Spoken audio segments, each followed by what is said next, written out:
আল্লাহ তাবারাক ওয়া তাআলা একটা খবর দিয়েছেন আমাদেরকে। কোরআনের নাম কোরআন, কোরআনের নাম ফুরকান, কোরআনের নাম হেদায়াত, কোরআনের নাম নূর, কোরআনের নাম সিরাজ, কোরআনের নাম আপনার কি না ফুরকান। অনেকগুলি কোরআনের নাম আছে, এখন মাথায় আসছে না।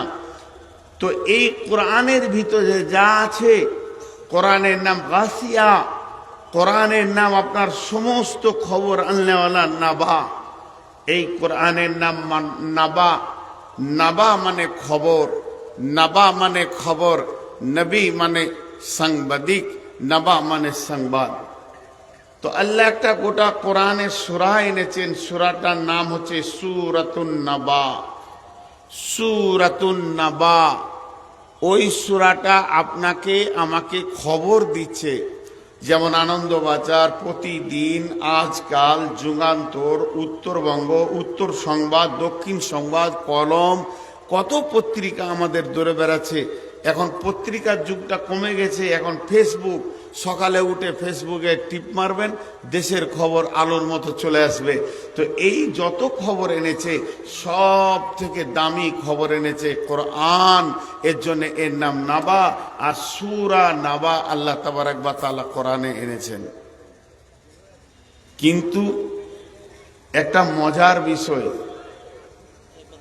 মজার বিষয়টা কি, সাহাবা বেঈমান, কাফির, মুশরিক, মুনাফিক, ইহুদি, নাসারা, এরা রসুলকে যখন তখন প্রশ্ন করে করে করে করে করে প্রেসান করতেন।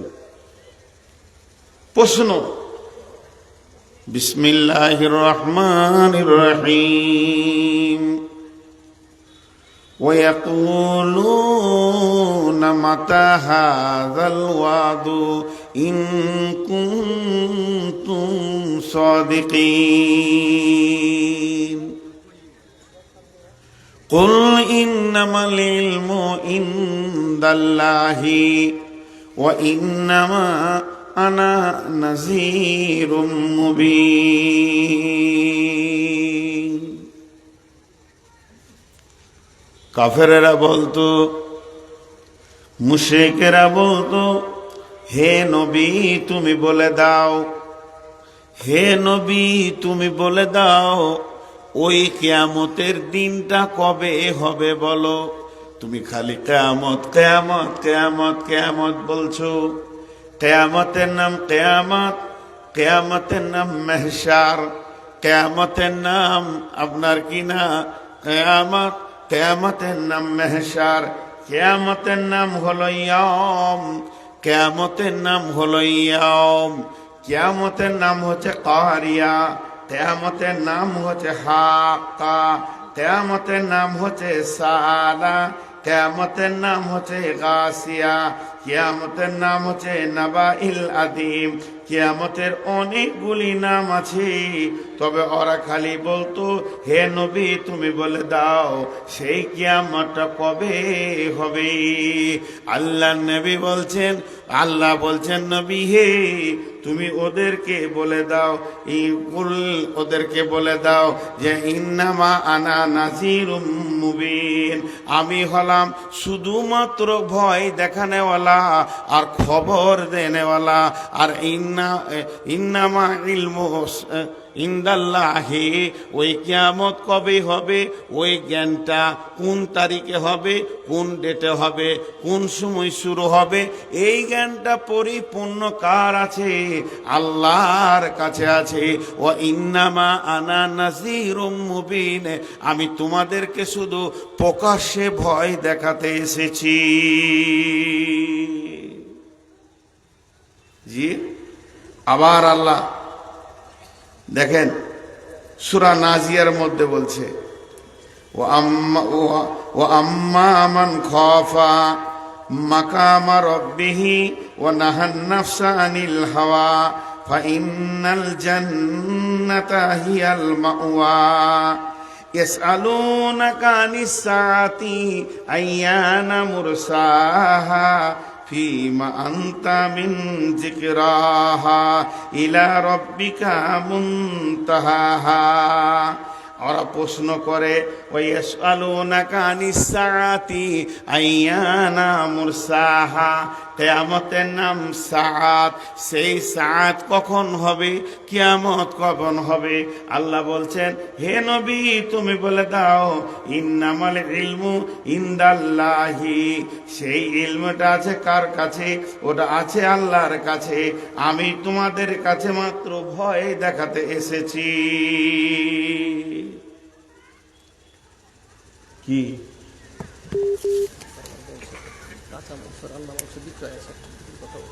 লোকটা করে পালিয়ে যাবে, তো প্রথমেই আমি কিনবো, তাহলে কিনে আসি, বসে থাকো।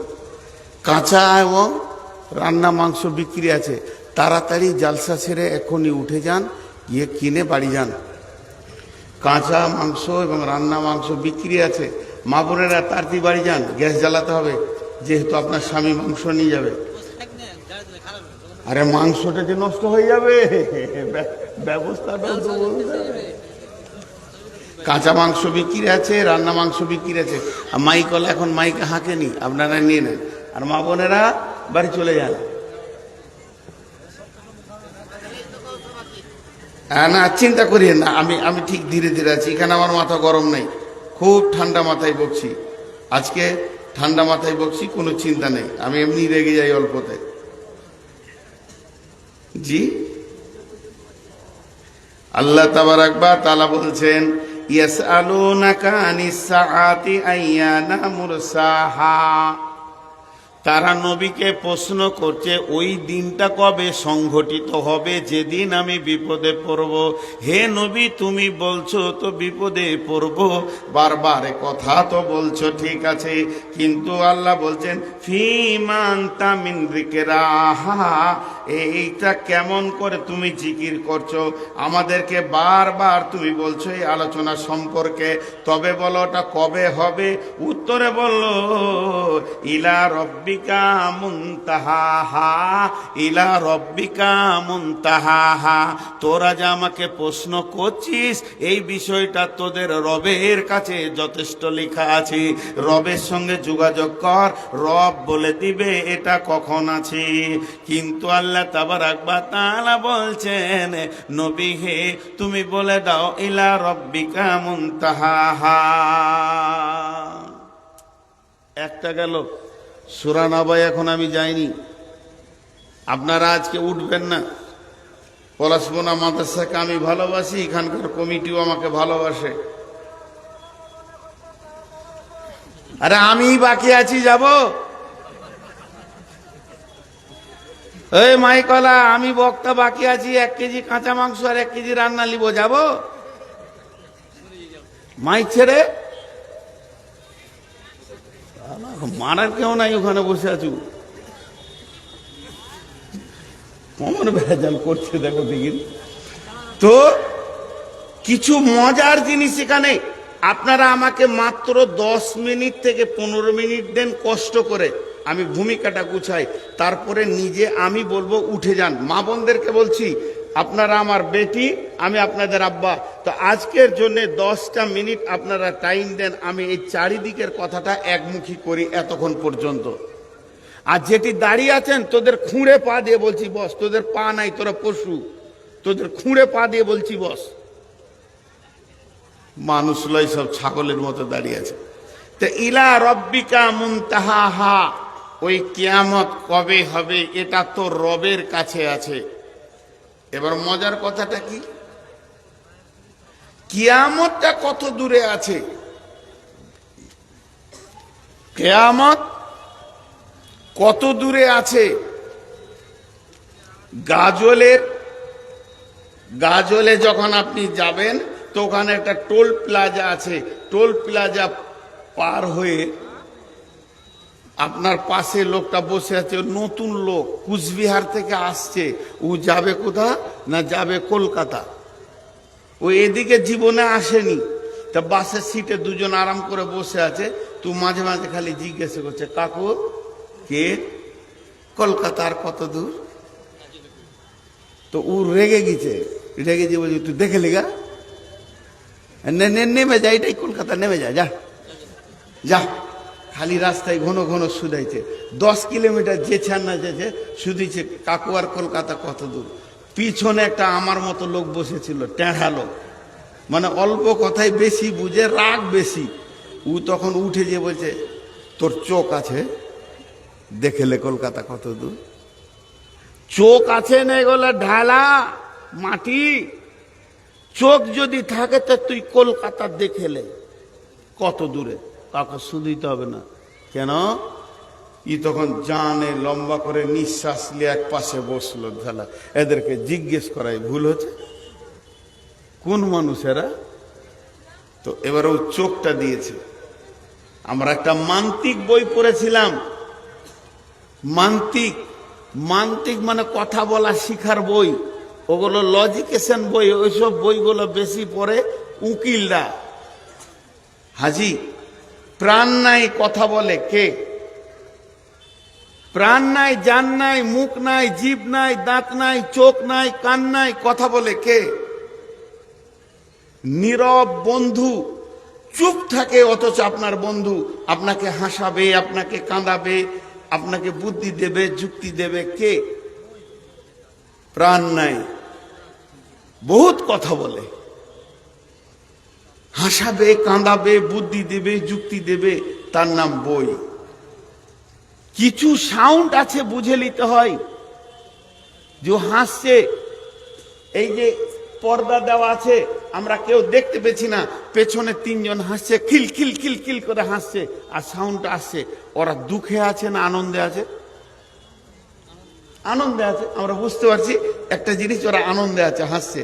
আবার আমি বাসে চেপে যাচ্ছি, দেখছি রাস্তার ধারে 10-15টা ছেলে মেয়ে কান্নাকাটি করছে, দুঃখে আছে, জানাজার খাট আছে। কিছু দেখে কিছু বুঝে নিতে হয়। বন্ধু আমার, যখন ওই ছেলেটাকে জোরে ধুমকি দেয়া হলো, চোখ থাকে তা দেখেলে, সঙ্গে সঙ্গে ছেলেটা জানলার দিকে মুখটা এমনি করে বলছে এরা বাজে লোক, আর কথা বলবো না। আর যখনই আলমপুর পার হচ্ছে, বিরাট বড় মাইলস্টোনে লেখা রয়েছে কলকাতা 482 কিলোমিটার, বুঝে নিলে আর জিজ্ঞেস করার দরকার নাই। তাহলে চোখ যদি থাকে, কলকাতা যাওয়া পর্যন্ত আমি আর কত দূরে আছি কাউকে শুধুতে হবে না। আল্লাহ নবী বলছেন, আমি বলতে চাইছি, এই রোডটা, এই হাইওয়ে রোডটা যে ইঞ্জিনিয়ারকে আর যে কন্ট্রাক্টরকে টেন্ডার দেওয়া হয়েছে, শুধু রোড বানানোর জন্য নয়। একদিকে রোড বানাবে, একদিকে রোডকে চকচকে করবে, আবার রোডে দাগ দেবে, কোন জায়গায় ব্যাঁক আছে ওটা লিখতে হবে, সেই সাথে বোর্ডে লিখতে হবে কোথায় পেট্রোল পাম্প আছে, কোথায় গ্যারেজ আছে, আর কত দূরে গন্তব্যগুলো আছে। এগুলোও ইঞ্জিনিয়ারকে মেপে মেপে ফিতে ধরে লিখতে হবে। এতগুলো দায়িত্ব দেওয়া আছে। তো যে নবী পৃথিবীতে এসেছিলেন, ওই নবীকে যে রোডের টেন্ডারটা দেওয়া হয়েছিল, যে দুনিয়ার মানুষ দুনিয়া থেকে এই দুনিয়ার মানুষ দুনিয়া থেকে কিয়ামতের ভিতর দিয়ে জান্নাতে পৌঁছাবে, রোডটা কত কিলোমিটার হবে আর কত দূরে ওরা আছে বুঝবে কি করে? হে নবী, এগুলো তুমি টেন্ডার লাও, ওরা রাস্তাতে বোর্ড দেখবে আর বলে দেবে কিয়ামত কত দূরে আছে, কিয়ামত কত দূরে আছে। আমাদেরকে একটা ভয়ানক জায়গা পার হতে হবে, কবর থেকে কিয়ামত। আর জান্নাতের চৌকাটা যেই পেরিয়ে গেল, এবার জোরে শ্বাস নিলেন, বেঁচে গেলাম, কামিয়াব, কামিয়াব। এর নাম কামিয়াব। এবার আল্লাহ রসুল কেমন করে মাইল স্টোন লাগিয়েছে দেখেন। এই মাইল স্টোনটা আপনাকে দেখাচ্ছি, কিয়ামতটা কত দূরে। এইখানে যে লোকটা একদিন মাদ্রাসা যায়নি, ওই লোকটা বলে দেবে আর কদিন। আমি যখন এই স্টোন বলে দেব, তখন ওই লোকটা বলে দেবে। আমার বাচ্চা মেয়েটাকে নিয়ে একবার বাংলাদেশে গিয়েছি, তো ফ্যামিলি নিয়ে গেছিলাম আমরা, স্বামী স্ত্রী, মেয়েটা নিয়ে 3 জন। তখন ওর বয়স 3 বছর, 4 বছর, 5 বছর বয়স, 5 বছর হবে। তো বর্ডারের ওকে ভোগ লেগেছে, ঢুকে খালি বারবার জিজ্ঞেস করছে আব্বার কত দূর। আমি যার বাড়ি যাবার কত দূর তোকে একবার দেখিয়ে দিলাম যে যেমন লেখা আছে পীরগঞ্জ, তো পীরগঞ্জটা হচ্ছে আমাদের গন্তব্য, আর এখানে লেখা আছে 18 কিলোমিটার। ওইটা উল্টার দিকে খালি গুনো তুমি, 18 পর 17, তারপর হবে 16, তারপর হবে 15, যখন 0 হয়ে যাবে আমরা পৌঁছে যাব। ছোট ছেলে তো মোটরসাইকেলের সামনে বসেছে, আমার স্ত্রীকে পেছনে নিয়েছি, আমি চালিয়ে যাচ্ছি। দুটো মোটরসাইকেল এনেছিল ওরা দুজন, আর একটা তো ওরা দুজন যাচ্ছে। তো ওর ধ্যানটা ওই দিকে পড়ে গেল যে আমি কাছাচ্ছি ওই জায়গায়। আল্লাহ নবী বলছেন, খামসা আসারা খাসলাতান মিন উম্মতি, খামসা আসারা খাসলাতান মিন উম্মতি, আমার উম্মতের ভিতরে, নবীজি বলেননি অন্য মুসলিমের ভিতরে, নবীজি বলেননি ইহুদির ভিতরে, নাসারার ভিতরে, মাজুসির ভিতরে, নবীজি বলেননি অন্য কোনো জাতিকে টার্গেট করেননি। এই ভাষাটাই বলেছেন, খামসা আসারা খাসলাতান মিন উম্মতি, আমার উম্মতের ভিতরে আমাকে যারা নবী বলে মেনে নিয়েছে, আল্লাহকে যারা রব বলে মেনে নিয়েছে, দিনকে যারা ইসলাম বলে মেনে নিয়েছে, এই রকম পরিষ্কার পরিচ্ছন্ন জ্ঞানী ব্যক্তিরা যখন 15টা জিনিস তাদের ভিতর থেকে পাওয়া যাবে, তাদের কাছ থেকে পাওয়া যাবে, তারা 15টা কাজ করবে। তো জেনে নাও কিয়ামত এসে গেছে। এসে গেছে মানে কত দূরে? কিয়ামত ওল্ড মালদাতে পৌঁছে গেছে। লাল সিগন্যাল রয়েছে, ওটা সবুজ হয়ে যাবে মালদা ঢুকতে যতক্ষণ লাগে, কিংবা ওদিকে গৌড় মালদাতে এসেছে, লাল হয়ে আছে সিগন্যাল, এবার খালি সবুজ করে দিবে। শতাব্দী গণদেবতা দ্রুত ঢুকে যাবে, মিনিটে ঢুকে যাবে। তার মানে পৃথিবীর এক প্রান্তে দাঁড়িয়ে আছে, শুধু লাল হতে বাকি আছে, সবুজ হতে বাকি আছে। সেই 15টা কি? ইজা তুখজাল ফাইয়ুদু বালান ওয়াল মামানাতু মাগনামান ওয়াজ যাকাতু মাগরামান তুউল্লিমা লিগাইরি দীনি আতার রাসূল উমরাতাহু আক্কা উম্মাহু আদনা সাদিকাহু আকসা আবাহু জাহারাতিল আসওয়াতু ফিল মাসাজিদে সাদাল কাবিলাতা ফাসিকুহুম জাইমুল কওমি আরজুলুহুম ওয়া উকরিমা রাসূলু মাখাফাতাস সাররিহি ওয়া জাহারাতিল কায়নাতু ওয়াল মাআজিফু ওয়া সুরিবাতুল খুমুরু লিবাসুল হারির লানা হাদিহিল উম্মাতু আউয়ালুহা ফারতাকিমু ইনদা যালিকা রিহান হামরা ফাজালজালান ফাসকান মাসকান কাসফান। আল্লাহ নবী বললেন 15টা জিনিস আমার উম্মতের ভিতরে পাবি।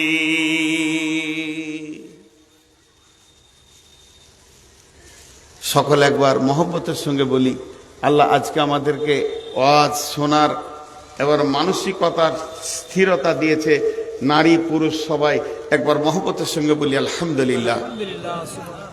এবং ধ্যান দিয়ে শুনেন, কিয়ামতটা কত দূর আপনি বুঝে নেবেন। এর জন্য আপনাকে বলে বেড়াতে হবে না, বলে বেড়াতে হবে না। আমার ডান দিকে বসে আছে উবাইদুর, আমার আগে বক্তব্য করে গেল জামিরুল, আপনার গ্রামের ছেলে, তো সুন্দর ছেলে, ভালো বয়ান করলো, কিন্তু কথাটা একটা হচ্ছে কি, এরা দুজন বদমাস ছেলে। আমি বদমাস বলছি কেন? একটা উদাহরণ দেওয়ার জন্য। আল্লাহ নবী বলছেন, আয়াতুল মুনাফিকি সালাসাতুন, আয়াতুল মুনাফিকি সালাসাতুন, মুনাফিকদের আলামত হলো 3টা। ইজা হাদ্দাসা কাযাবা, ইজা তুমিনা খানা, ওয়া ইজা ওয়াদা আখলাফা, যখন কোনো ওয়াদা করবে খিলাফ করবে, আমানত দিলে খেয়ানত করবে, মিথ্যা কথা বলবে, কথা বলবে তো মিথ্যা কথা বলবে। এরা হলো মুনাফিক। উবাইদুর সকাল থেকে সন্ধ্যা পর্যন্ত আমার সঙ্গে 10টা মিথ্যা কথা বলেছে, প্রত্যক্ষ প্রমাণ। তারপরে ওকে আমি 20,000 টাকা আমানত দিয়েছিলাম, খেয়ানত হয়ে গেছে। বলছে হুজুর টাকাটা রেখে চলে গেছেন, খরচা করে দিয়েছি। ওই টাকা খরচা করা যাবে না। 5টা 100 টাকা নোট বের করে একটা 500 টাকা ভরা যাবে না, ওই টাকাটাই রাখতে হবে। খিয়ানত করেছে, তাহলে দুটো জিনিস পাওয়া গেল। 3 নম্বর, আমানত খিয়ানত করলো, ওয়াদা খিলাপ করলো। আমার সঙ্গে 25 বার ওয়াদা খিলাপ করেছে, তাহলে মুনাফিকের সমস্ত আলামতগুলো এর ভিতরে পাওয়া গেল। এখন আমি জামিরুলকে ডেকে বলছি, উবাইদুর মুনাফিক, আমি তিনটে হাদিসের সঙ্গে মিলিয়ে দেব। বন্ধুরে আমার, এর জন্য হাদিসটা বায়ান হয়নি যে আমি ওকে মুনাফিক বলবো। তবে আলামতগুলো রসুল বললেন কেন? আমি আর জামিরুল উবাইদুরের যদি বিরুদ্ধে কথা বলি তা এটা গীবত হয়ে যাবে, অথচ ওর ভিতরে সবগুলো রয়েছে। এই আলামতগুলো তাহলে রসুল বললেন কেন? বলার কারণটা হচ্ছে তুমি ওর থেকে বেঁচে থাকো। একটা মুনাফিক থেকে যে তুমি বাঁচবে, এর জন্য আলামতটা মুখস্থ রাখো। লোককে বলে বেড়াবে ওর বিরুদ্ধে, তাহলে গীবতের আওতাভুক্ত তুমি চলে আসবি। কিয়ামতের আলামতগুলো এখন কেন বলবো? কিয়ামতের আলামতগুলো দান করে দিয়েছে। হ্যাঁ, মাংস বিক্রি হচ্ছে, ওখানে গেলি না, পয়সাটা দেওয়া হতো, 2 কেজি মাংস পেলি দিস, আমাকে কেজি দিতিস, খেপা করে যা। তুই এত সুজা ছেলে, তোর বিয়ে হবে না রে বা। এই যুগের মেয়েরা তোকে পছন্দই করবে না। হ্যাঁ, তো ওই আলামত গুলো কেন জানবো? ওর কাছ থেকে ওই জিনিসগুলো জানবো কেন? আমি ওর থেকে জিন্দেগিকে সরিয়ে নেব, আমি বেঁচে যাব। তেমনি কিয়ামতের আলামত গুলো বলবো কেন? আম্মা জান আয়েশার হাদিসটা শুনেলেন, এই জন্য বলবো। ওরা কি বসবে না এই 5টা? আরে শালা চামড়া কত মোটা রে! না, পকেটে হাত ভরে দাঁড়িয়েছে, মারবে আমাকে। হ্যাঁ, অপেক্ষা করছে, খালি নামক, তারপরে দেখি। এবার মজার জিনিসটা দেখেন, আম্মা জান আয়েশার হাদিসটা শুনেন। ওয়ান আয়েশা রাদিয়াল্লাহু তাআলা আনহা আনিন নবী সাল্লাল্লাহু আলাইহি ওয়াসাল্লাম। এই কদিন আগে আই লাভ মোহাম্মদ চলছিল না ভাই? আর এখন নবীর নাম বলছি, তা সাল্লাল্লাহু আলাইহি ওয়াসাল্লাম কেউ বলছে না, খামকা চিল্লাতে গেছিল। ওর মুখে দাড়ি নাই, আবার বলছে আই লাভ মোহাম্মদ। ওর মতো ঝুঁটা কেউ আছে? জি, সবাই দরুদ পড়বেন। ওয়ান আয়েশা রাদিয়াল্লাহু তাআলা আনহা আনিন নবী সাল্লাল্লাহু আলাইহি ওয়াসাল্লাম একজুজাইসুল কাবাতা ফাইদা কানা বাইদা আমিনাল আরদি ইখসাফু বিআউয়ালিহিম ওয়া আখিরিহিম ফীহিম আসওয়াকুম ওয়া মান লাইসা মিনহুম ওয়া ক্বালাত ফীহি আসওয়াকুম ওয়া মান লাইসা মিনহুম ক্বালা ইখসাফু বিআউয়ালিহিম ওয়া আখিরিহিম সুম্মা ইবআসুনা আলা নিয়াতিহিম। হাদিসটা মজা, কত গুরুত্বপূর্ণ দেখেন। আম্মা জান আয়েশা বলছেন রাসূলুল্লাহ সাল্লাল্লাহু বলেছেন, রাসূলুল্লাহ সাল্লাল্লাহু আলাইহি সাল্লাম বলেছেন, একদল লোক তারা কাবাকে ভাঙার জন্য কাবার কাছে যাবে। তাদের উদ্দেশ্য, তাদের নিয়ত হচ্ছে কাবাটা যেয়ে ভেঙে দিব। বন্ধুরে, পৃথিবীর বুকে যদি একবার কাবা দেখেন, প্রেম কাকে বলে বুঝে নেবেন সেদিন। প্রত্যেকটি যুবতীর ভিতরে যুবক দেখার আকাঙ্ক্ষা আছে, প্রত্যেকটি যুবকের ভিতরে যুবতী দেখার আকাঙ্ক্ষা আছে। কাবার চত্বরে নামবেন তো কি আজীব জিনিস দেখবেন, দিল মন টেনে নেবে। এই কাবাটাকে ভাঙার জন্যে একদল লোক আসবে। তারা চলতে চলতে যখন কাবার কাছাকাছি পৌঁছাবে, আর সামান্য রাস্তা আছে, সকালে উঠে এই কাবা ভাঙতে লাগবো। এই নিয়তে তারা ওইখানে তাঁবুগুলোকে খাটিয়ে নেবে, তাঁবুগুলোকে রেডি করে সবাই রাত্রিতে ঘুমিয়ে যাবে। যতগুলো লোক গিয়েছে সকালের নিয়ত হচ্ছে সকালে উঠে কাবাটাকে ভেঙে মাটির সঙ্গে মিশিয়ে দেব। কিন্তু আল্লাহর নবী বলছেন, ইকসাফু বিআউয়ালিহিম ওয়া আখিরিহিম, ওই দিন রাতে একটা ভূমিকম্প হবে।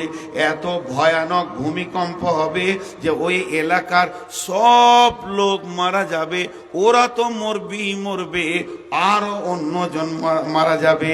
কলাত, আল্লাহ রসুলকে প্রশ্ন করলে ফেলেন কে আম্মা জানা আয়েশা, ইয়া রাসূলুল্লাহ কাইফা ইউসাফু বিআওয়ালিহিম ওয়া আখিরিহিম ফীহিম আসওয়াকুম ওয়া লাইসা মিনহুম, কেমন করে সবাই মরবে আমি বুঝতে পারছি না।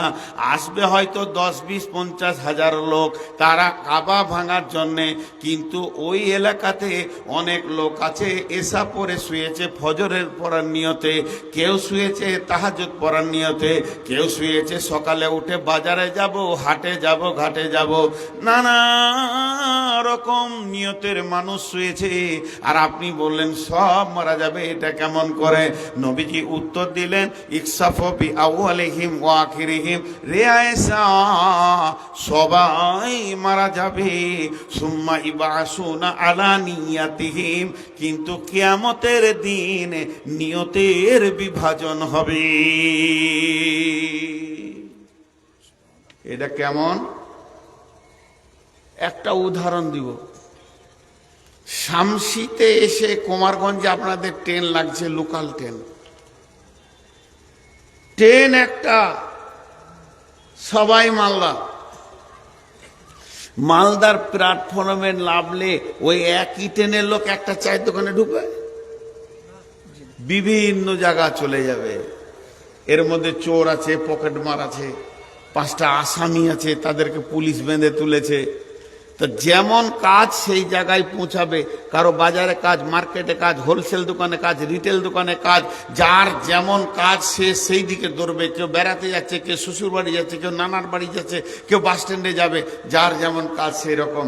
ট্রেন এলে কিন্তু সবটিকে গুটিয়ে নিয়ে যাবে যেটি প্ল্যাটফর্মে দাঁড়িয়ে আছে, কিন্তু কাজ বিভিন্ন।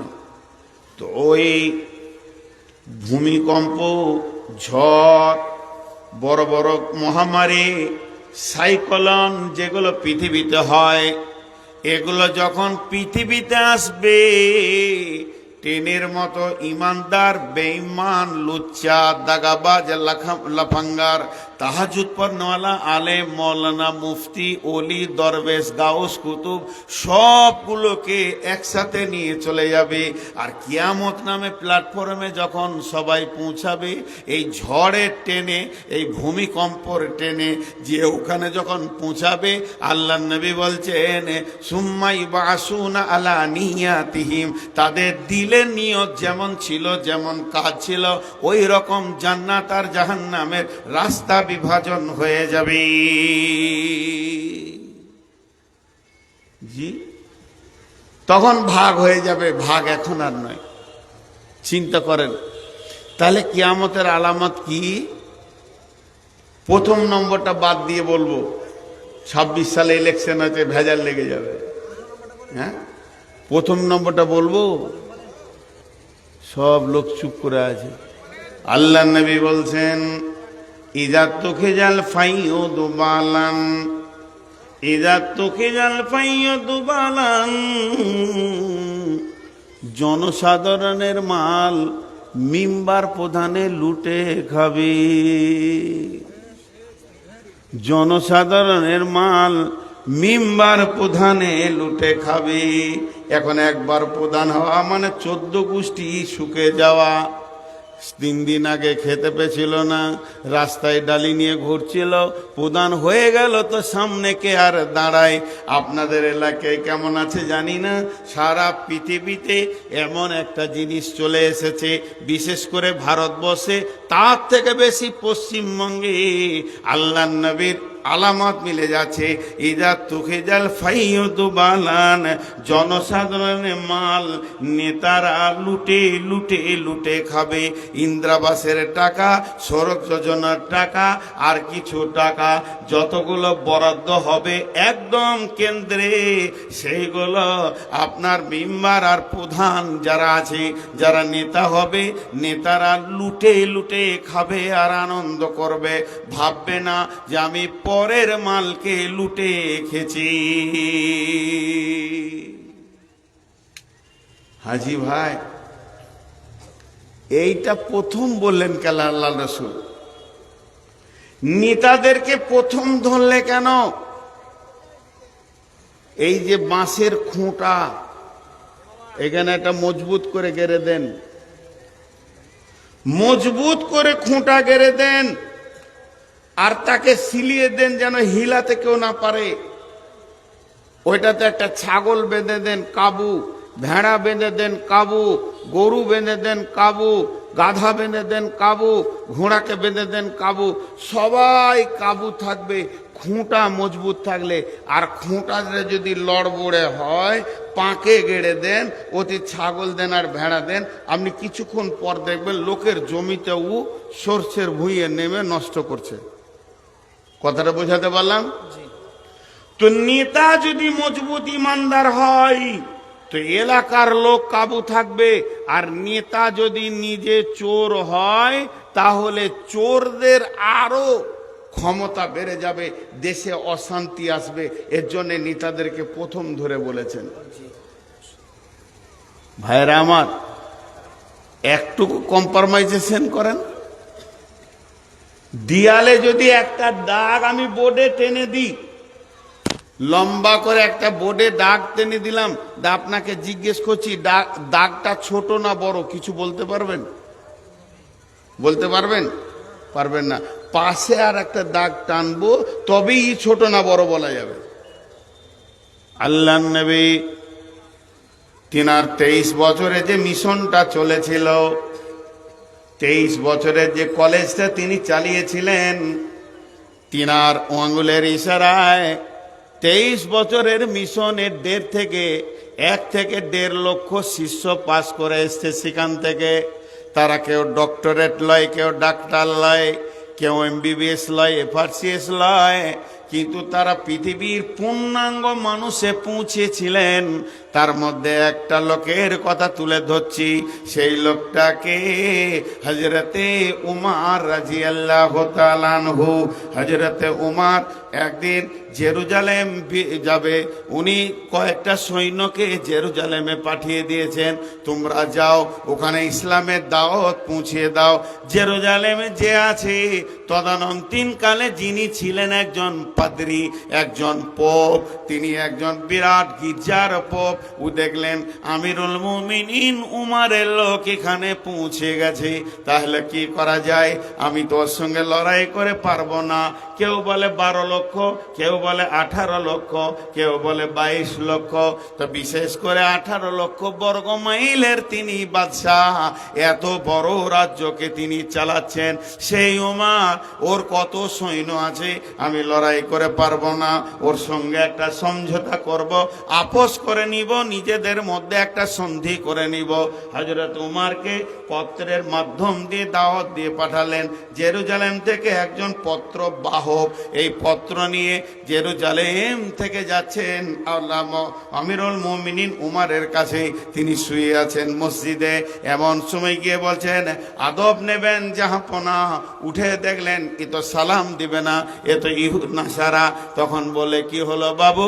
বলছে আমি এসেছি জেরুজালেম থেকে, আপনার সৈন্য সেখানে পৌঁছে গেছে, তাদেরকে কেল্লায় অবরোধ করা হয়েছে, আর এখান থেকে একটা চিঠি আমাদের পোপ আপনাকে দিয়েছে, প্রাইম মিনিস্টার চিঠি দিয়েছে, চিঠিটা একবার আপনি নজরে লাগান। হযরত উমর উঠলেন, চিঠিটা এমন করে পড়লেন, পড়ার পর দেখছে চিঠিটার টোটাল সারাংশ হচ্ছে আমিরুল মুমিনিন খলিফাতুল মুসলিমিন, আপনাকে আমি আমন্ত্রণ করছি, চিঠির মাধ্যম দিয়ে দাওয়াত দিচ্ছি, আপনি আমার দেশে আসেন, আপনার সঙ্গে আমার লড়াই নাই, সমঝোতা আছে, একটু বসবো।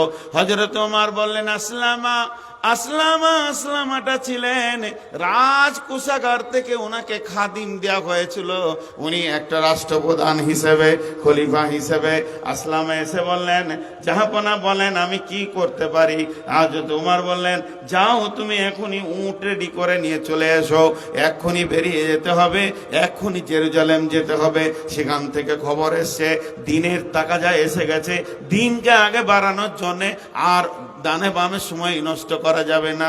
আসলামা করলো কি, একটা উটকে সাজিয়ে নিয়ে এসে মসজিদের দরবারে এসে দরজায় দাঁড়ালেন। আমিরুল মুমিনিন খলিফাতুল মুসলিমিন উটের ওপরে চড়ে নিলেন। এবার জেরুজালেমের দিকে রাস্তা ধরেছে। হযরত ওমর ফারুক রাস্তা ধরেছেন, সঙ্গে মাত্র একটা গোলাম আছে, একটা ভীত আছে।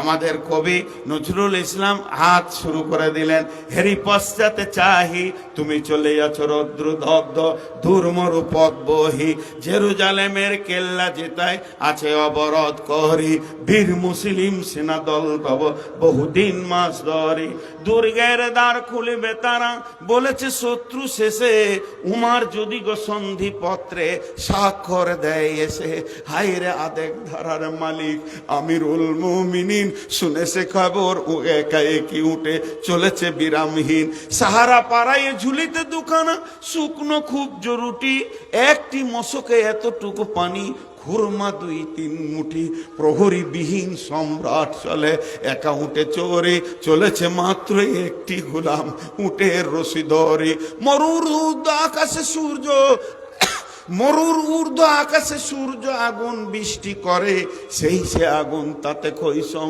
ফুটে বালুকার মরু পরে, কিছু দূর যেতে উঠ হতে নামি কহিল গোলামের ভাই, পেরেশান বড় হইয়াছ চলিয়া এইবার আমি যাই, উটের রশি ধরিয়া অগ্রে উঠে বস উঠে, তপ্তে বালুতে চলে যে চরণে রক্ত উঠেছে ফুটে, গোলাম 2 হাত ধরে চুমি কাঁদিয়া কহিল উমার এখনে আদেশ করেন কেমনে আপনি, গোলাম রহিবে উটের পিঠে আরাম করিয়া বসি, আর হেঁটে যাবে খলিফা উমার ধরিয়া উটের রশি, খলিফা হাসিয়া বলে তুমি জিতে গিয়ে বড় হতে চাও, ভাই রে এমনই চলে, একটু হাসে, না হাসলে তো উঠে চাপবে না, তাই মুচকে হেসে বলছে এমন চলে, বলে খলিফা হাসিয়া বলে তুমি জিতে বড় হতে চাও, ভাই রে এমনই চলে, রোজ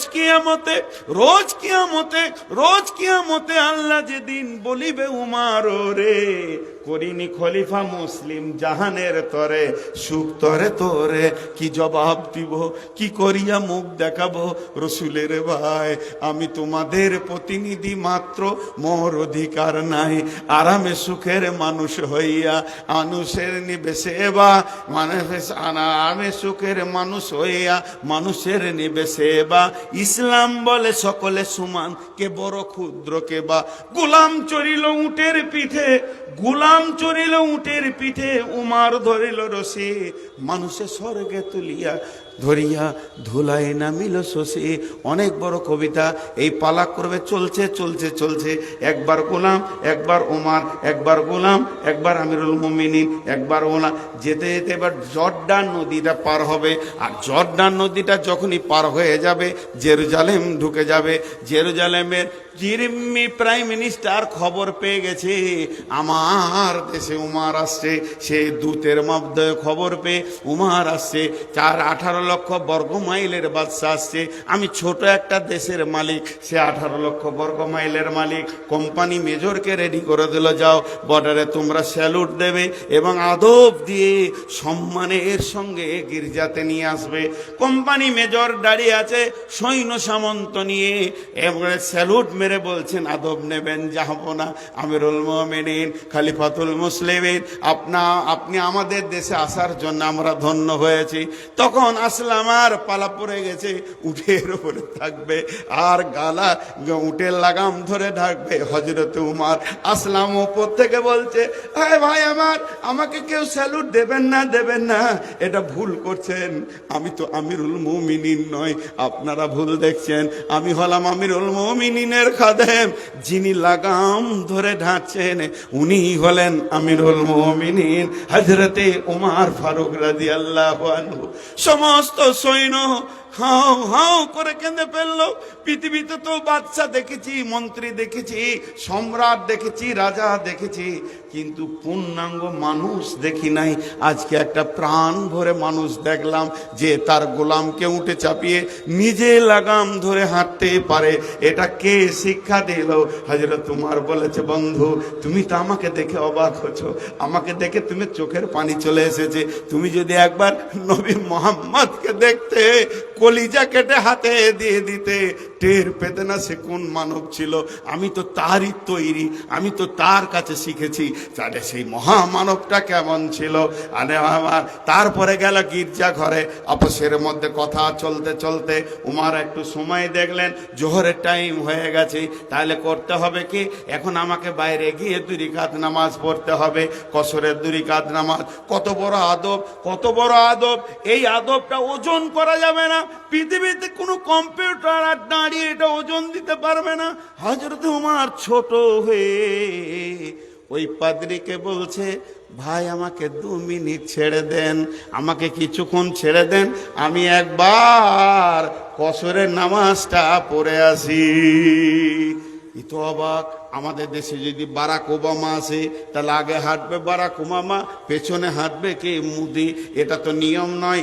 ইসলামের নিয়ম হচ্ছে তুমি যে দেশে চলে যাবে সেই দেশের বাদশা তোমার আমির হয়ে যাবে। আমি 10 দিনের জন্য যদি বাংলাদেশ যাই, 10 দিন, এখন ইউনুস আমার আমির হবে। আমি 10 দিনের জন্য যদি সৌদি চলে যাই, 10 দিন আমার জন্যে বাদশাহ মোহাম্মদ বিন সালমান আমার আমির হবে, ওর আইনে চলতে হবে। আমি যদি ইংল্যান্ডে চলে যাই, আমেরিকায় চলে যাই, বর্তমান যে প্রধানমন্ত্রী আছে রসুলের হিসাবে সে আপনার মন্ত্রী হবে, তার আইনকে ফলো করতে হবে। আর আমাদের দেশে অন্য চলে, বড় বাদশাহ এলে পরে তার পেছনে আমার বাদশারা ঘুরে বেড়ায়। কিন্তু না, সেই হিসাবে ছুটি চাইলো। তখন পাদ্রী বলল, আমাদের এই আঙিনায় গির্জায় পড়িলে নামাজ হবে নাকি কবুল আল্লাহর দরগায়? হে আমিরুল মুমিনিন, আমাদের গির্জাটা বড় পরিষ্কার পরিচ্ছন্ন, ধোয়া মুছা আছে, এখানে যদি নামাজটা পড়ে নিতেন তাহলে আল্লাহর দরবারে কবুল হতো। হযরত উমরকে আল্লাহ বড় দূরদর্শিতা জ্ঞানের অধিকারী করেছিলেন। বহু দূর বিনিশ ভাবতে পারতেন। রসুলকে অনেক পরামর্শ দিয়েছেন, দূরদর্শিতা জ্ঞানের পরামর্শ দিয়েছেন। সেই উমর বলছে, ভাইরে, আমি যদি গির্জাতে নামাজটা পড়ে নি, এক পাশেও যদি পড়ে নি, আর এইটা যদি আমার সৈন্যরা দেখে নেয়, তারা মনে ভাববে হয়তো খলিফা ইশারা করে বলে দিয়েছে আজ থেকে গির্জাটা মসজিদ হয়ে গেল, নামাজ চালু হয়ে গেল। আমার সৈন্য বেশি, আমি সামাল দিতে পারবো না, সব এসে গির্জাকে মসজিদ করবে। তিনি আবার জবাব দিচ্ছে, নহে ইসলামে ধর্ম, নহে যে আল্লাহর বিধান, নহে কই ইসলামে ধর্ম, নহে যে আল্লাহর বিধান। কর গির্জা মন্দিরে ভেঙে মসজিদে মুসলমান, গির্জা মসজিদ ভেঙে মুসলমান কোনোদিন জীবনে মসজিদ করবে না, ওই মসজিদে নামাজ হবে না। ইসলাম কি সুন্দর আইন দিয়ে চলে গেছে, মসজিদের পাশে আপনার জায়গা, মসজিদটা বাড়াতে হবে। যতক্ষণ আপনি রাজি না হবেন, পৃথিবীর কোনো মুক্তি জোর করে নিতে পারবে না, কোনো ডাকাত নিতে পারবে না। যদি আমি জোর করে নিয়ে, আপনার কোনো ক্ষমতা নাই, আপনাকে মার্ডার করে ধ্বংস করে যদি নিয়ে নি, যে নামাজ কবুল করে সে আর কবুল করবে না, জোর করে কোনো লাজ হবে না। এই কথা যখন হযরত উমর বলে দিলেন যে না না না, এ কাজ আমার দ্বারা হবে না, তখন পাদ্রী বলছে, ভাই উমর, আর সন্ধির দরকার নাই, ভাই উমর আর আলোচনা করার দরকার নাই, হাতটা আমার দিকে বাড়ান। উমর হাত বাড়ালেন, উনি হাতে হাত দিয়ে বললেন, আশহাদু আল্লাহ ইলাহা ইল্লাল্লাহু ওয়া আশহাদু আন্না মুহাম্মাদান আবদুহু ওয়া রাসূলুহু। একটা মানুষের ব্যবহারে, একটা নেতার ব্যবহারে জেরুজালেম জয় হয়ে গেছে। রসুল কেমন নেতা বানিয়েছিলেন, রসুল কেমন নেতা বানিয়েছিলেন, রসুলের স্কুলে কেমন নেতা হয়েছে, রসুলের স্কুল থেকে নেতাটা কত সুন্দর তৈরি হয়েছে। আজ বন্ধুরা আমার, সেই নবী আফসোস করে বলেছেন, আমার উম্মতের ভিতরে অন্য জাতিকে বলেননি, নন মুসলিমকে বলেননি, হিন্দু, জৈন, খ্রিস্টান, বৌদ্ধকে বলেননি, নবীজি বলেছেন আমার উম্মতের ভিতরে যদি কেউ নেতা হয়ে যায়, জনসাধারণের মাল লুটে খাবি।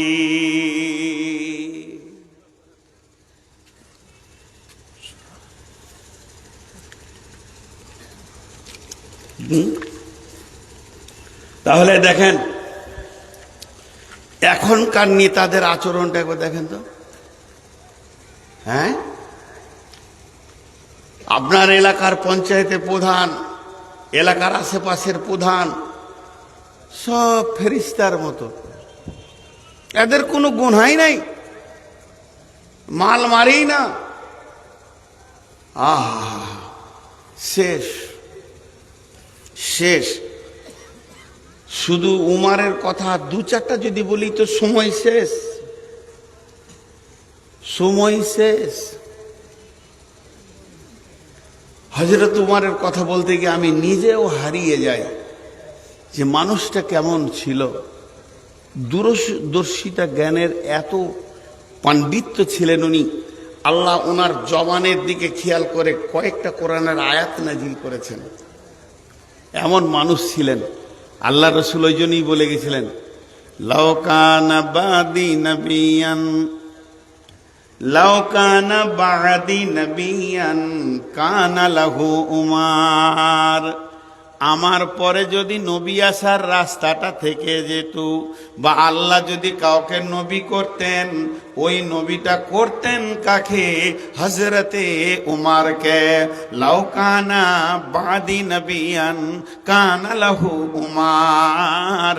আমার পরে যদি নবী হতো তা হযরতে উমার হতো। এইরকম দূরদর্শিতা জ্ঞানের মালিক ছিলেন। হাজি এতটি লোক আছেন বসে, আমি এটা পার্টির মিটিং করতে আসিনি, তাও একবার আপনাদের মুখে শুনবো। যতটি আছেন এমন আওয়াজ করবেন, এখানে রেকর্ডিং হবে যে কথাটা সত্য না মিথ্যা। আজকালকার নেতারা লুটছে না লুটছে না? এরা শেষ, এরা শেষ। এখন সব থেকে বড় বিজনেস হচ্ছে তিন চারটা, পুঁজি লাগে না। তার মধ্যে একটা হচ্ছে পার্টি করা। এর মতো বিজনেস আর নাই, খুব লাভজনক বিজনেস। অল্প দিনেই কোটিপতি। পার্টি করো, মারো, লুটো। আর একটা ঘটনা উমারের বলে, এবার আমি দ্বিতীয়টাই যাব। হযরত উমার একদিন রাস্তায় হেঁটে যাচ্ছেন, আর ওই দিক থেকে একটা বুড়ি হেঁটে আসছে। আর বুড়ি মানুষ একটু কথা বেশি বলে, বিড় বিড় বিড় বিড় বিড় বিড় করে বকছে ও রাস্তায়। ওর সাথে কেউ নাই, ওর পাশেও কেউ নাই, ও বকছে।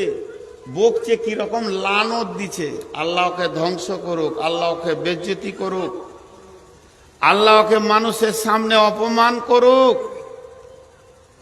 এইগুলো বলছে কার জন্যে? না উমারের জন্যে। আর হযরত উমার রাস্তায় হেঁটে যাচ্ছে, শুনতে পেলে খানিকটা যে কাউকে গালি দিচ্ছে। ও হযরত উমার বলছে, মা, ও বুড়ি মা, আপনি কাকে গালি দিচ্ছেন? বলছে, বেটা রে, আমাদের দেশে যে আমিরুল মুমিনিন আছে, মদিনার গদিতে বসে আছে, উমার বিন খাত্তাবকে আমি গালি দিছি। আর ওর বিরুদ্ধে আমি আল্লাহকে লানিশ করছি, ওকে যেন আল্লাহ বেজ্জতি করে। আর ওটাই উমার, ও জানে না। হযরত উমার বলছে, কি হলো মা, তো রাগ কেন করেছেন? বলছে, আমি আজ 3 দিন খেতে পাইনি, বিধবা, আমার ছেলে পিলে নাই, স্বামী নাই, তো আমার ঘরে যে প্রতিদিনের ভাতাটা পৌঁছায় 3 দিন পৌঁছায়নি, তখন লালত দেবো না? হযরত উমার পকেটে হাত ভরলেন, কয়েকটি দিরহাম দিনার নিয়ে, আশরফি নিয়ে বুড়িটির হাতে দিলেন। আর বললেন, মা, আপনাকে হয়তো খবর নাই, আমাদের দেশের সঙ্গে আরেক দেশের যুদ্ধ চলছে। এই যুদ্ধটা খুব একবারে গভীর মহড়া চলছিল। হযরত উমার সেখানে গিয়েছিল সেই যুদ্ধ পরিচালনার জন্যে। এই জন্যে 3 দিন বিধবা এতিমের খবর নিতে পারেনি। আপনি উমারকে মাফ করবেন, আজকে সে মদিনাতে এসেছে, আপনার ভাতা আজকে যাবেন, আপনি পেয়ে যাবেন। বুড়িটা খানিক শান্ত হলো, ও ওই লেগে পাইনি। হযরত উমার বলছেন, মা, আপনি উমারকে একবার মাফ করে দেন, উমারকে ক্ষমা করে দেন। আপনি যে 3 দিন খেতে পাননি, কষ্ট পেয়েছেন, অনেক কষ্ট পেয়েছেন, উমারকে মাফ করে দেন। তখন হযরত উমর বলছে, বুড়িটা বলছে, বাবা তুমি তো খুব ভালো ছেলে, তুমি যে আমাকে কত সুন্দর করে কথা বলছো, পয়সা দিয়েছো, তো তোমার তো একটা কথা আমাকে রাখতে হয়। তুমি যখন বলেছো মাফ করে দিতে, আমি মাফ করে দিলাম। উমর বলেন আলহামদুলিল্লাহ। হযরত উমর 2 পা আগিয়ে গেলেন, বুড়িটাও 2 পা আগিয়ে গেলেন। আবার বুড়িটা ঘরে বলছে, এই বেটা শোন। উমর বলছে, রে বাবা আবার নতুন কেস এলো নাকি? বলে, রা বাবা শোন।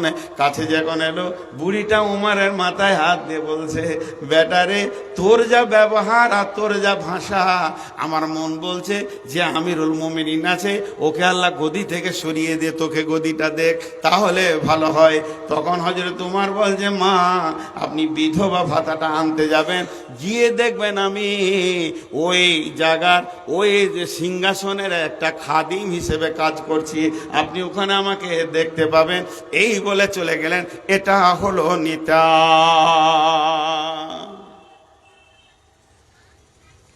এখন জীর্ণ শীর্ণ কুটিরে একটা লোক পলাশবোনাতে বাস করে, কি শামসিতে বাস করে, কি গাজলে বাস করে। বুড়ি মেয়ে, স্বামী নাই, ছেলে নাই, মরে গেছে 2টা, বেটিও নাই, কে দেখবে? বয়স 72 হয়ে গেল। আকাশে পানি হচ্ছে, তোর বাড়িতে চু চু করে পানি পড়ছে, কখনো এই কোণে কখনো এই কোণে করে কাটাচ্ছে। ওর নামে একটা ইন্দিরাবাসের ঘর এসছে, সরকার বরাদ্দ করেছে ওর জন্যে 2,25,000। 2,25,000। প্রধান গিয়েছে ওকে দেখা করতে, যে বুড়ি তো আর এত দূর আসতে পারবে না হেঁটে, কাগজ পাতি সব নিয়ে গেছে। দিয়ে হয়েছে, চাচি আছে জি? চাচি কে বাবা? চশমাটা তুলে বলছে, কে বাবা? বলে, আমি প্রধান গো, আমি প্রধান। ও পঞ্চায়েতের? তো ঘরটা খুব অসুবিধা নাকি? ঘরের টাকা দিচ্ছি, ঘরটা করে লিও। ওর দিলটা বড় হলো। এইরকম প্রধান যেন সারা জীবন থাকে গো। টাকা দিছে, 20 টাকা দিবি বাবা? কয় 20 টাকা? ও 20 টাকা বেশি গুনতে পারে না, 21 গুনতে পারে না। 1 কুড়ি, 2 কুড়ি, 5 কুড়িতে 100 হলো। তো 20 টাকা দিবি? তো বলছে, টাকা 20 গুনতে গুনতে তুমি শেষ হয়ে যাবে। 80,000 টাকা এনেছি তোমার লেগে। 80,000 টাকা।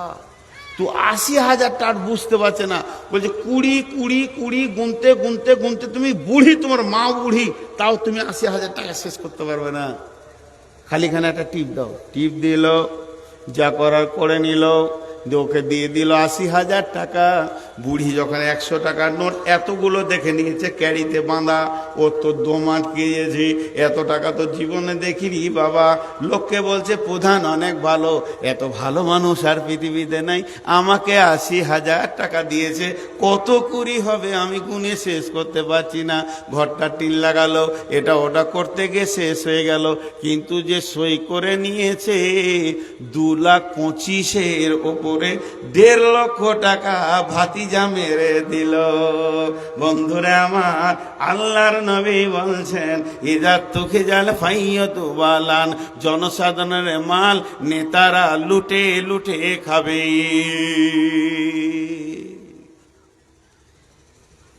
আরে ভাই, এগুলো চলছে কি চলছে না? ওয়াল আমানাতু মাগনামান ওয়ানামানাতু মাগনামান, আমানতের খিয়ানতি করবে, আমানতের টাকা এক চান্সে পাওয়া যাবে না। বন্ধুরে, আমি হাজারো লোকের রেফারেন্স দেব, কেউ 1 লাখ পায়, কেউ 5 লাখ পায়, কেউ 7 লাখ পায়, 10 লাখ পায়, 30 লাখ পায়। কাল দিব, কাল দিব, কাল দিব, কাল দিব। 1.5 মাস পেরিয়ে চলে গেছে, 1.5 বছর পেরিয়ে চলে গেছে, 2.5 বছর চলে গেছে, 30 লাখ টাকা একজন তুলতে পারছে না, আর একজন 27 লাখ টাকা তুলতে পারছে না। 8 মাস পার হয়ে গেল, আমানত আর একজনের কাছে 8 লাখ টাকা আছে, প্রতি প্রতিদিন বলছে কালকে বেলা 12টায় ব্যাংকে লেগে যাবে, কিন্তু আমানতের খিয়ানতি চলছে। ইদা তুখজাল ফাইয়ু দুবালান আমানাতু মাগনামান ওয়া যাকাতু মাগরামান, যাকাতকে জরিমানা মনে করবে। ওসর ভেতরা যা বের হবে, ধান তুলছে, ধানের ওসর বের হবে, পৌষ মাসে এই বের হবে। আবার আপনার কিনা ধরেলেন সোনা রূপা চাঁদির জাকাত বের হবে রমজান মাসে। জাকাত যখনই দিতে বলা হবে, ওর ভিতরটা একদম কড়মাড়িয়ে উঠবে, ওরে আল্লাহ এতটি টাকা বেরিয়ে চলে যাবে, জাকাতকে জরিমানা মনে করবি। খালি ভেবে দেখেন, উঠবেন না? খুব তাড়াতাড়ি বলছি, আপনাদের বিরক্ত লাগছে নাকি? তারা উঠছে কেন? মাথা খারাপ হয়েছে? পেশাবের যন্ত্র ওদের একা আছে নাকি? না আমাদের নেই? হ্যাঁ, উঠেন না ভাই, উঠলে মন ভেঙে যায়। জাকাতকে জরিমানা মনে করবে। এই দেখবেন আপনাদের দেশে আছে কিনা, আমার দেশে একটা ঘটনা ঘটেছিল, সত্য ঘটনা বলছি, আমার জেলাতেই কালনা থানার ঘটনা। ধান যখন জমে, মেশিনে ঝরছে আর জমছে, ধরছে আর জমছে, এইদিকে পলের পালা লাগছে, লিভার কাজ করছে 25, 30, 40টা লিভার, এবার রানিং কাজ করছে বড় লোক। আর তখনই পলাশবোনার মাদ্রাসাওয়ালারা চেকটা আর কলমটা হাতে করে নিয়ে গিয়েছে, যে আমরা পলাশবোনা থেকে এসেছিলাম মাদ্রাসা থেকে। তো ওর ভিতরটা কেমন হয় জানেন? আল্লাহ, তোরা কেন চাষ করে গেছিলি? তোরা কেন চাষ করে গেছিলি? কিন্তু আর গালে জুতা মেরে বলার লোক নাই যে জমিনটা তোর বাবার, যার জমিন তার তরফ থেকে এসেছি তার ট্যাক্সটা দে। জমিনটা যার, তার তরফ থেকে এসেছি, জুতা মেরে দিব বলার নাই কেউ, গাল মোটা করে তাকাবে।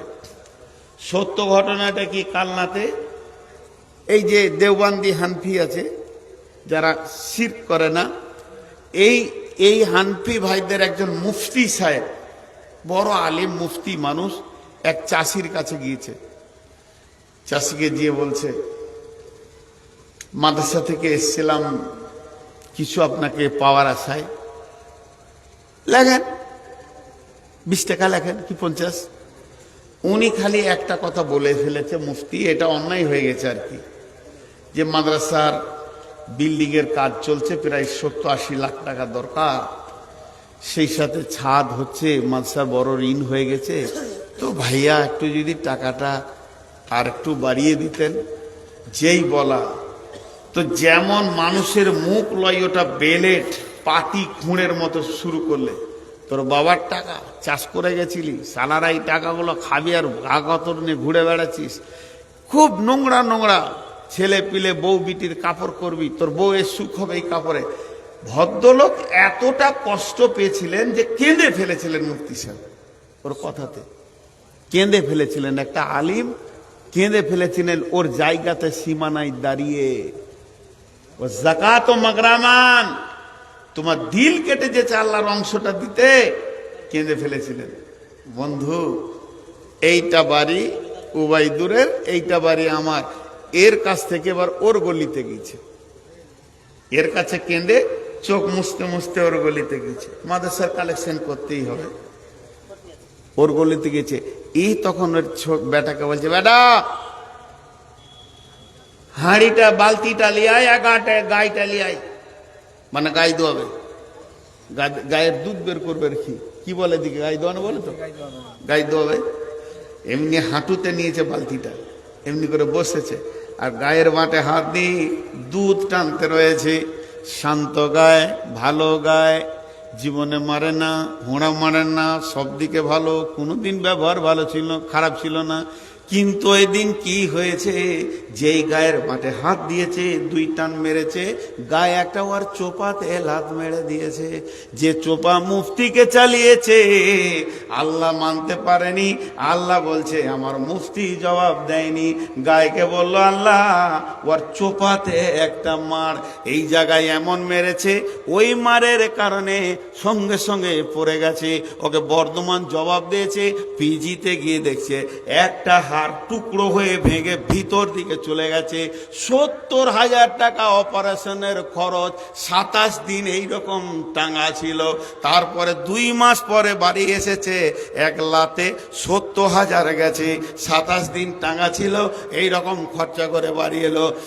যতদিন শুয়েছিল তাহলে কত কি বলতো বোঝা যেত না। ছেলেরা বলছে বাবা বলো, ভালো করে বলো। তখনও বলতো যেখানেই পাবি মুফতিকে ধরে নিয়ে আয়, ওর পায়ে ধরে আমাকে ক্ষমা চাইতে হবে, ও আল্লাহর হকটা চাইতে এসেছিল। কথা আমার বেশি হয়ে গেছিল, এর জন্য আল্লাহ আমাকে শাস্তি দিয়েছে। ওর কপাল ভালো, বিবেকের দরজা খুলে গেছে। আল্লাহ তাবারাক ওয়া তাআলা নবী বলছেন এরা আমানতের খেয়ানত করবে আর যাকাতকে জরিমানা করবে। সোনা ঘরে আছে যাকাত দেবে না, আর চাঁদি আছে যাকাত দেবে না। অনেক মালে যাকাতকে হজম করে খালি ঘন ঘন ফতোয়া নিয়ে বেড়াবে। বন্ধুরে আমার, এটা হচ্ছে কিয়ামতের আলামত। এইগুলো যখন ঘটবে তুমি জেনে নাও কিয়ামত এসে গেছে।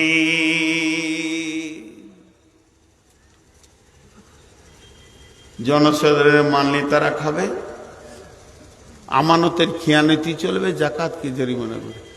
তুল্লিমা লিগাইরি দিন,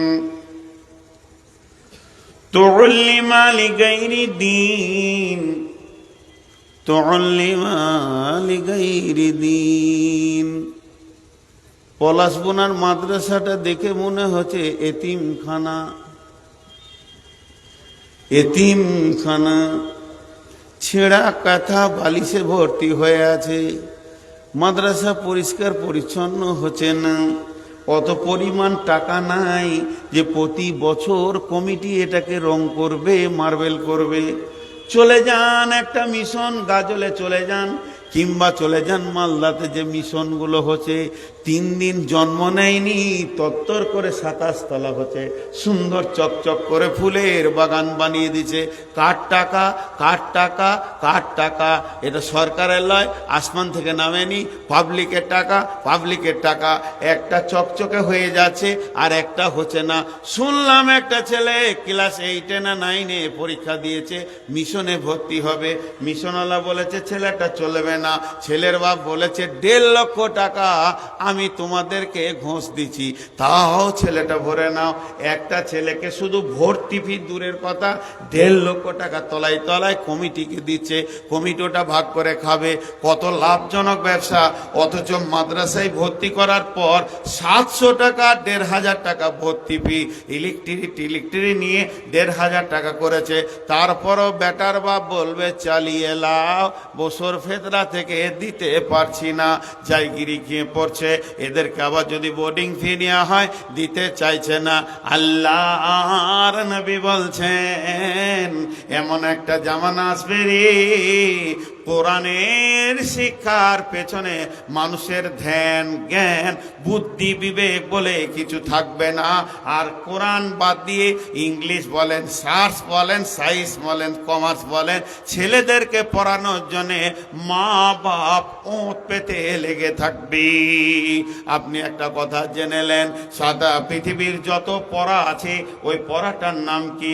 হাই স্কুলের পড়া, প্রাইমারিতে পড়া, কলেজে পড়া, বিশ্ববিদ্যালয়ে পড়া, ইউনিভার্সিটির পড়া, সব পড়াগুলোর এক কথায় নাম হলো জেনারেল। জেনারেল জেনারেল জেনারেল মানে হচ্ছে সাধারণ। আপনি যাবেন কাঞ্চনজঙ্ঘা, ট্রেনটা যখন দাঁড়াবে জিজ্ঞেস করবেন এসি কামরা কোনটা, বলে এটা এসি 2 টায়ার, এসি 3 টায়ার, এটা হলো স্লিপার, এটা হলো রিজার্ভেশন। জেনারেল কোনটা? যখন জেনারেল দেখবেন তো দেখবেন গরু ছাগলের মতো সব ঢুকে আছে, ওইটার নাম হলো জেনারেল, ওইটা বগি জেনারেল। আর এই জেনারেল বগিতে আপনার ছেলেকে আপনি আপনি তুলছেন।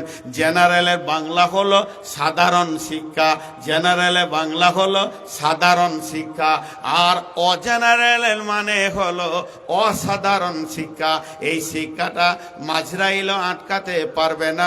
পৃথিবীতে কাজে লাগবে। মাকে কেমন করে দেখতে হয়, বাপকে কেমন করে দেখতে হয়, ভাইকে কেমন করে দেখতে হয়, নামাজ কেমন করে পড়তে হয়, রোজা কেমন করে রাখতে হয়, পৃথিবীর যত দরকার সব কাজে লেগে গেল। আজরাইল এলো, তারপরেও লেখাটা কাটা যাবে না। কবরে আপনাকে বাঁচাবে, আযাব আসতে দিবে না। সুরামল হাসরের মাঠে আপনাকে রাস্তা দেখাবে, পুলসেরাতে পার করে জান্নাতে নিয়ে যাবে। এটা হলো অসাধারণ শিক্ষা, ওটা হলো সাধারণ শিক্ষা। কি জানি আজকের গার্জেনদের মাথায় ঢুকে গেছে ডাক্তার করব। আপনার ছেলে ডাক্তার, মরে গেলে শেষ। আপনার ছেলে উকিল, মরে গেলে শেষ। আপনার ছেলে জজ, মরে গেলে শেষ। আপনার ছেলে ইঞ্জিনিয়ার, মরে গেলে শেষ। যতগুলো ডিগ্রি কলেজ দেবে, যতগুলো ডিগ্রি বিশ্ববিদ্যালয়ে দেবে, মরে গেলে শেষ। আর সে একাই পড়বে, একাই ভোগ করবে। আর আরবি পড়াবেন, ছেলেটা মৌলানা যদি হয়ে যায়, মরে গেলে শেষ লয়, মরে গেলে আসল কার্য শুরু হয়ে গেল। এবার আপনার জানাজা পড়বে কে? বেটা জানাজা পড়বে। আব্বার জানাজা পড়বে কে? বেটা জানাজা পড়বে। মায়ের জানাজা পড়বে কে? বেটা জানাজা পড়বে। এই রকম সৌভাগ্য শিক্ষাটাকে দূরে সরিয়ে দিয়েছে।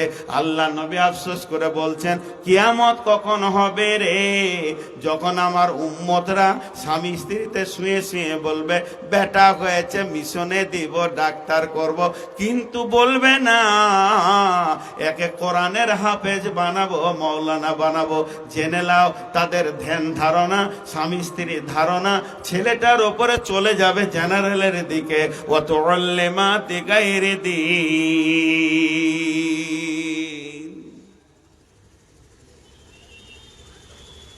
পৃথিবীতে যত মৌলবি আছে, আমাদের ইনকাম বেশি, আমাদের কথা বাদ দেন। এই মাদ্রাসায় যেগুলো আছে, আনাকুম পড়াচ্ছে, মক্তবে আনাকুম জানাকুম পড়াচ্ছে, সবাই শান্তিতে বাস করে। চ্যালেঞ্জ, কেউ দুঃখে নেই। আল্লাহ আলেমদেরকে একটা আসমান থেকে শান্তি দেয়। কি বলছেন? ডাক্তার। সবাই খালি ছেলে বলছে ডাক্তার করব, তা রুগী কে হবে রে বাপ? সব ডাক্তার করবে। কালকে একজনা খুশি হয়ে বলছে, জানেন আমার ছেলে ডাক্তারি চান্স পেয়েছে। ভালো করেছে, ওটা শোনাইতে হবে না। হাফেজ করেছেন না? তার জানেন ভাগেন আমার কাছ থেকে, আমার কাছ থেকে ভাগেন আপনি। আমাকে শুনতে আমি পারি না, আমাকে কষ্ট হয়। আল্লাহর কসম, আল্লাহর কসম, আল্লাহর কসম, যদি মিথ্যা কথা বলে থাকি তা আল্লাহকে কিয়ামতে জবাব লাগবে। আমি এগুলোকে ঘৃণা করি। আমি আলেমকে সম্মান করি। হাজি ভাই, এই পৃথিবীর কথা বলছি, আখিরাতের কথা বাদ দেন। এই পৃথিবীতে সব থেকে আমার জানের কলিজার প্রিয় কে? আমার জানের কলিজার প্রিয় কে? আমার মা মারা গেছে, আমি জানাজা পড়তে পারিনি। 5 বছর বয়স খেলা করছিলাম। আমার মনে আছে একটু একটু যে আমি রাস্তাতে ধুলাবালি নিয়ে খেলছি, আর মায়ের লাশ নিয়ে সবাই চলে গেল। তার মানে আমার জ্ঞান ছিল না, জানাজা পড়িনি। আব্বার জানাজা আমি পড়েছি, এখন আব্বা নাই, আমার চলে গেছে। তো আছে আমার ঘরে 2টি মানুষ, একটা আমার স্ত্রী, একটা আমার মেয়ে। একটা আমার স্ত্রী, একটা আমার মেয়ে। তো এই পৃথিবীতে সব থেকে কলিজার টুকরা হচ্ছে আমার মেয়েটা। আমার আর দ্বিতীয় কোনো সন্তান নাই, আমার দ্বিতীয় মেয়েও নাই, আর ছেলেও নেই। আল্লাহ আমাকে একটা মেয়ে দিয়েছে, অনেক পরীক্ষার পর দিয়েছে। বিয়ের 9 বছর পর মেয়েটা জন্ম নেয়। এখন মেয়েটা রানিং বয়স 20 বছর, মেয়ের মেয়ে হয়ে গেছে এখন। তো ওই মেয়েটা আমার কলিজার টুকরা। তাহলে বলেন, সত্য কথা বলছি, স্বামী স্ত্রীতে যখন ও পেটে ছিল চিন্তা করতাম আলেম, মৌলানা, মুফতি করব, কিন্তু মেয়ে হয়ে গেল। আমি আবার মহিলা মাসে ঘৃণা করি, ভর্তি করিনি। অল্প পড়েছি, মেয়েটা মাধ্যমিক দিয়েছে। মাধ্যমিক দেওয়ার পর বাড়ি থেকে অনলাইনে সে এইচএস করলো, অনলাইনে এখন গ্র্যাজুয়েশন করেছে, অনলাইনে, স্কুল যায়নি। চ্যালেঞ্জ, ক্লাস 8 থেকে স্কুল দেখাইনি। আর সেই মেয়েটার বিয়ে দিব, মাস্টার এসেছে আমার কাছে, ওকে আমি বলছি তো ভাগ, মাস্টারকে আমি মেয়ে দিব না। কারণ মাস্টাররা মাসের 25 তারিখে ঋণে ভোগে, আর হাটে গেলে কানা বেগুন ছাড়া ভালো বেগুন কিনে না। এদের মূলে মেরে দিয়েছে, এদের কাল্লা এত বড় হার কিপটে পৃথিবীতে আর কেউ নাই মাস্টারদের থেকে। আর গোটা হাট খুঁজে পুঁটি মাছটি নিয়ে বাড়ি যাবে। মাস্টাররা, এদের চরিত্ররা এরকম। একটা তরমুজকে কেটে 6 পিসের 1 পিস নিয়ে যাবে রমজান মাসের নাম মাস্টার। তো মাস্টারকে মেয়ে দিনি। তারপরে সে ডাক্তার, চলবে না এখানে। তারপরে ব্যাংকে ম্যানেজার, তুই তো সুদের টাকা লারিস, তুই ফের আমার ঘর কি করে এলি রে, ভাগ। সব তেরেছি। মেয়েকে বিয়ে দিয়েছি একটা মদিনা পাস করা আলিম, মদিনা পাস করা আলিম মাদানী, মাশাল্লাহ। আমার বিশ্বাস যার কাছে কোরআন এবং হাদিসের সব কিছু সম্ভার আছে, ওই ছেলেটা আমার মেয়েকে কোনোদিন পৃথিবীতে বেঈমানি করতে পারবে না। ভালোবাসা যেটা রসুল বলেছে ওটাই দিবে। যেদিন মেয়েটার বিয়ে হলো, আমি বিয়েটা পড়ালাম। পড়ানোর পর মেয়ের হাত ধরে আমি নিজে ছেলের হাতে দিলাম। দুটি কথা বলেছিলাম, বাবারে, মেয়েটাকে আমি প্রাণ দিয়ে ভালোবেসেছি, আমার কলিজার টুকরা, কোনোদিন একটা থাপ্পড় মারিনি। পার্থিব জীবনে কোনো মাল যদি নষ্ট করে দেয় আমার মেয়ে তোমার, তাহলে তুমি মারিও না, ওকে একটু ধুমকি করবে, এটা আমি আবেদন করছি। তবে তোমাকে আলেম হিসেবে মেয়েটা দিলাম, যদি আমার মেয়ে শরীয়তের বেলাইন কিছু করে, যে কাজটা করলে সে জাহান্নাম চলে যাবে, মেরে তুমি হাত পা ভেঙে দিবে, আমাদের তরফ থেকে কিছুই কোনো শব্দ যাবে না। আমি চাইছি তুমি আমার মেয়েকে সঙ্গে করে জান্নাতে পৌঁছাবে, এর জন্য আমি মেয়েকে দিয়েছি। বন্ধুরা আমার, আমি সব থেকে বড় আলেমকে ভালোবাসি, যদি মক্তবের আলেমও হয়, আমার প্রাণ প্রিয় সে বন্ধু, তাকে আমি অন্তর দিয়ে ভালোবাসি। ডাক্তার ইঞ্জিনিয়ারের কোনো মূল্য নাই, এই মূল্যটা কতদিন। ইদা তোকে জাল পাইও দোবানান ওয়াল আমানাত মাগানামান ওয়াজ যাকাত মাগরামান তুআল্লিমা লিগাইরি দিন, তুআল্লিমা লিগাইরি দিন, তুআল্লিমা লিগাইরি দিন। দিন ব্যাধি রেখে বেদিনের শিক্ষার প্রসার বেড়ে যাবে। অথচ বিশ্ব নবী বলছেন, যদি ছেলে আলেম হয়, যদি ছেলে কোরআনের হাফেজ হয়, যে ছেলেটা কোরআনের হাফেজ হবে তার তো সম্মান আছেই আছে। তার মা বাপের ব্যাপারে রসুল কি বলছেন, কঠিন কিয়ামতের দিনে যেদিন মানুষ পেরেশান হবে, ইয়া নাফসি ইয়া নাফসি ইয়া নাফসি ইয়া নাফসি ইয়া নাফসি করে বেড়াবে, সেদিন আলিম হাফিজের মাকে আল্লাহ তাবারাক ওয়া তাআলা মতির মিম্বারে বসিয়ে দেবেন। কিয়ামতের দিন তারা মতির মিম্বারে বসে থাকবে, আর সারা হাসরবাসী তাকিয়ে দেখে বলবে, এই লোকটার ছেলে আলিম। ছেলেটার তো দূরের কথা, কোন ফেসিলিটি পাবে সেটা জানি, আল্লাহ জানে, কিন্তু তার মা বাপের কথা বলছে, এই মেয়েটির পেটে বাচ্চা আলিম কিংবা হাফিজ, এই ছেলেটা, এই লোকটার বেটা হাফিজ কিংবা আলিম। কিয়ামতের ময়দান যেটা 50,000 বছরের দিন হবে,